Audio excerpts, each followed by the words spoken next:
et le coach, Emmanuel Maynard. Coach, pour la 3e année consécutive, il faudra compter avec Metz au Final Four de la Ligue des Champions, une preuve de régularité. Quel sentiment prédomine ce soir après cette qualification, cette nouvelle qualification? Le Final Four, c'est notre compétition préférée, hein. Il faut se le dire, par l'énergie que ça génère dans un club, dans une dynamique de club, dans ce que ça entraîne pour nous comme support, comme suivi des supporters. L'engouement que ça génère, c'est juste extraordinaire, quoi. Donc je le dis, c'est une compétition magique. Le fait de s'y voir pour la 3e année consécutive, effectivement, c'est gage de qualité.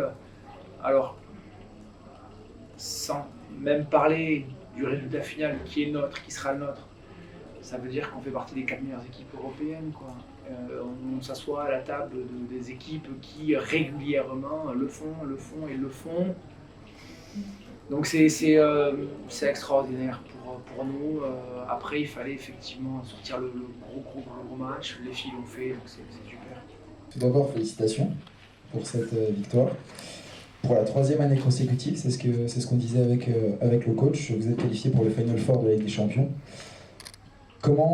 Quelle émotion prédomine pour vous? J'ai une petite idée, on l'a vu au petit final, mais aussi pour l'ensemble du groupe après cette qualification. Je suis juste très heureuse. Je crois que j'ai pas d'autres mots. Par contre,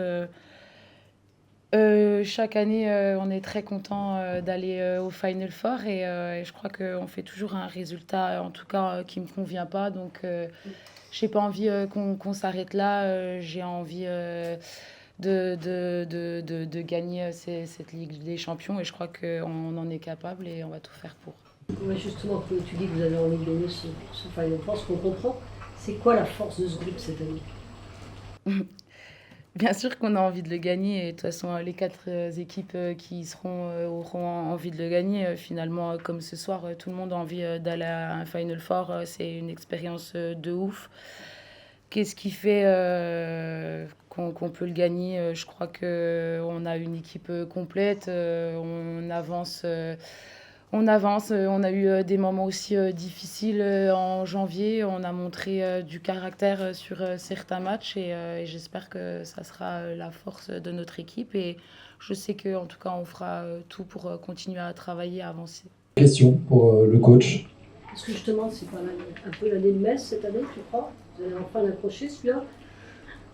Je l'ai dit aux filles assez rapidement, il n'y a pas de limite à se fixer. On connaît les équipes qui pourrait y être, Győr de fait, Brest, Bistrița, GSM Esbjerg, on a joué déjà certaines équipes, que ce soit Brest ou Bistrița, on les a joués tous les deux, on a joué Esbjerg, bon voilà, on n'est pas moins bon, pas meilleur que les autres, ça se jouera peut-être à l'instant T, chacun nous d'y être le samedi, et voilà, mais compliqué, Győr n'a pas envie de nous laisser dire aujourd'hui que c'est notre année, donc il faudra le jouer tranquillement, pas en faire non plus à chaque fois une affaire d'État, échanger énormément de choses, tout ça, mais ça peut le faire bien sûr. Il y a une équipe que tu préfères ou pas pour la vie, quoi? Non, mais c'est ce que j'ai déjà dit. Bon, d'abord, c'est pas tout les qualifier, hein. Et puis, quand on était spectateur de la dernière journée de Ligue des Champions, du tour et du groupe en face, on savait qu'on pouvait jouer Odense, FTC, CSM. Bon, en fonction du score, ça changeait un peu de temps en temps et j'ai dit, bon, advienne que pourra, comment choisir FTC, CSM ou Odense? Bon, vraisemblablement, on a le bon tirage parce qu'on a gagné, mais Odense a pris cher aussi, donc non, pas de supposition, rien de particulier pour nous à imaginer. Et puis, en plus, entre le moment où on se parle aujourd'hui et puis le mois de juin, il va s'en passer énormément de choses encore. Est-ce que tu peux revenir juste un peu sur le match, comment tu l'as vécu, comment tu l'analyses? D'abord, c'était une préparation assez atypique, hein. On est off lundi, mais bon, c'est toujours pareil, je veux dire, l'horaire du match aller nous permet de rentrer assez rapidement à la maison, puisque du coup on n'attend pas sur place. Et puis l'avion a du retard, et plutôt que de rentrer à Metz dans la nuit de dimanche à lundi à 1h, 1h30, on rentre 2 ou 3 heures de plus. Donc tu te dis, bah merde, bon, c'est pas grave, lundi off, et puis la séance de mardi, de mercredi, pas très très bonne, et puis j'ai le sentiment presque qu'on n'est pas content du match nul. Mais du coup, je reprends la parole jeudi pour dire ça va quoi. On aurait pu sombrer aussi quand on était 2 joueuses de moins, on s'en sort un match nul. C'est ok quoi. Donc ça a remis peut-être un petit peu d'énergie. Et ce soir, c'est un peu poussif pendant 15 minutes, mais c'est aussi la conséquence, je pense, d'une défense pas au rendez-vous encore à l'instant T, de Yona qui peine un petit peu à trouver ses marques sur le début de match. Et puis on sort à la mi-temps à 6 quoi. Et le hasard des choses veut que on avait 6 buts d'avance sur FTC il y a 4 ans maintenant. 3 ans. Et Tu en parles à la mi-temps? non, pas du tout. Mais ça, c'est ce que j'ai essayé de dire. Mais des fois, les gens pensent que je veux dédramatiser. Mais qui d'ici était au courant? Enfin, je veux dire, Johanna, elle n'était pas là. On avait qui? Sarah, Chloé, peut-être. Lucie n'était pas encore là. Et donc, je pense qu'on a personne, quoi. Donc, je peux pas me rappeler des images. Mais par contre, moi, j'étais, quoi. Donc, quand on gagne de 6, je me dis, putain, c'est marrant. On avait gagné 6 à FTC à l'époque. Et à la mi-temps, on était encore à match nul. Fondamentalement, c'est exactement la même séquence. Et puis, la deuxième mi-temps, c'est ça qui est assez fou. C'est que c'est pas facile d'être l'équipe qui est devant et qui a l'impression que l'écart, ils font un petit peu au fur et à mesure. Mais on est à 6 et on a une joueuse de plus sur le début. Sarah a une opportunité à 6 mètres, on la rate. L'arbitre met pas péno et moi je me dis à ce moment-là, fait chier ça. Il y a penalty, je pense. Mais l'arbitre dit, bon, c'est le début, c'est la première, il y a 6, bon, ça n'a pas d'impact. Ouais. Sauf que derrière, elle marque, ailière gauche. Derrière, Lucie, elle rate. Derrière, elle marque. Derrière, penalty Sarah qui rate. Et tu dis, mais on a eu 3 opportunités de tir. Sarah à 6 mètres, Sarah penalty, Lucie à l'aile. Mais comment tu veux faire entendre aux filles que fondamentalement, il n'y a pas grand-chose qui a changé dans notre jeu, à part le fait qu'on a juste marqué et raté 3 tirs, quoi. Mais là, les dynamiques s'inversent. Tu passes de 6 à 3 en 5 minutes, quoi. Et tu dis, bon, putain, j'ai déjà fait la moitié du chemin, quoi. Après, il a fallu du caractère, quoi. Là, pour le coup, personne ne s'est caché. Kira a fait ce qu'il fallait, Lena a fait ce qu'il fallait au moment où Johanna est quand même une gardienne du top niveau. Hein. Quand il faut, il n'y a pas d'histoire, quoi. Donc voilà, c'est super, quoi. Vous avez joué. T'as pas eu quelques angoisses quand il y a eu 4 attaques pour balle perdue? Ouais. Bah ouais, en plus c'est souvent aussi comment on perd la balle, quoi. Il y a tirer loin du but et puis on a le temps de revenir. Là on perd des ballons des fois. Et on se met de suite en porte-à-faux, très vite, on se fragilise un petit peu. Et puis, là où je nous en ai voulu, mais après, il faut avoir les aptitudes, c'est qu'on prenait les buts tellement vite, alors qu'une fois qu'on était positionné et qu'on arrivait à les mettre en difficulté, sauf que là, c'était 5 secondes, et pousser, but. Tu dis, merde, on leur a même pas laissé le temps. On leur a même pas montré qu'on savait défendre, etc. Donc, c'est sûr que ça a été un peu plus complexe, quoi. Et puis après, ben, il y a des coups du sort ou pas, mais le tir de Bolk à côté du but, il est extraordinaire. Mais bon, il faut se rappeler qu'au match aller, Johanna touche la barre sur un tir à longue distance et que Sarah touche le poteau aussi sans gardienne. Donc bon, on était toujours à 2-1 pour nous malheureusement. Et Laura, pardon? Oui, à la toute fin, vous jouez à 7 sans gardienne. Ouais. C'est rare. Ouais. Pourquoi à ce moment-là? Parce que j'avais l'impression qu'on pataugeait complètement en attaque et qu'on n'arrivait même plus à tirer presque.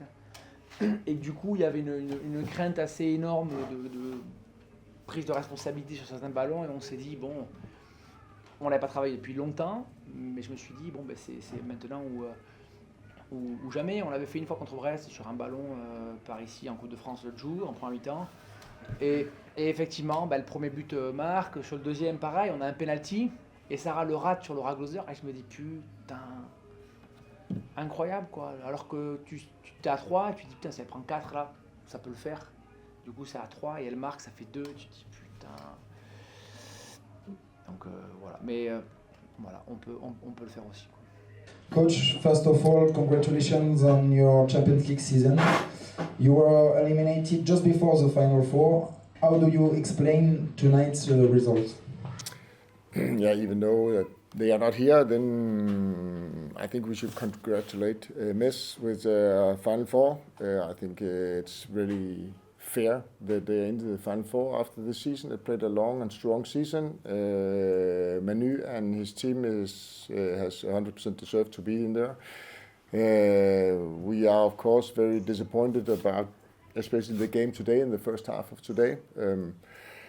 I think overall for the season, I think we have done really good. And then when you face a team like Metz, then you can win some and you can lose some. Today we lost, and we are disappointed, especially about this first half where we didn't come out like expected and hoped. This also have to give credit for Metz, of course, because they have done a good job in the week. But many of the things that we have discussed during the week and trained during the week didn't went out as planned, and we didn't come out as strong as we hoped.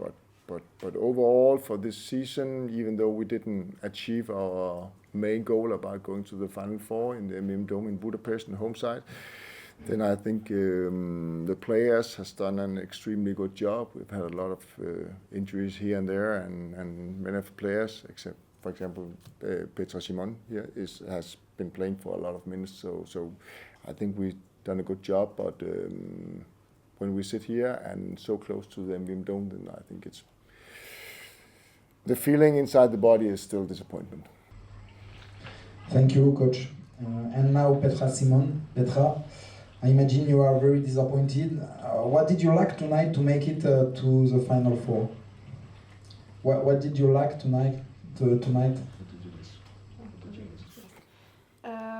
I think we missed, like Jesper told, the first half in the defense. I think we went with -6 to the locker room, and you could see in our face when we came out that we were really strong in the beginning of the second half, and this is what we should have started the match with. I'm really disappointed about this. Losing is hurting too much now, because we really wanted to go to the Final Four, and we believe that we can go there even with this many players. Also, I congratulate to Metz because they really played a really good season, and they came with a lot of pressure and a lot of energy throughout the whole match. So yeah, now for the future we have to correct the things we did bad, especially the beginning of the match. And then we can move on and step up, and I hope that we can solve this, and then we will improve throughout time.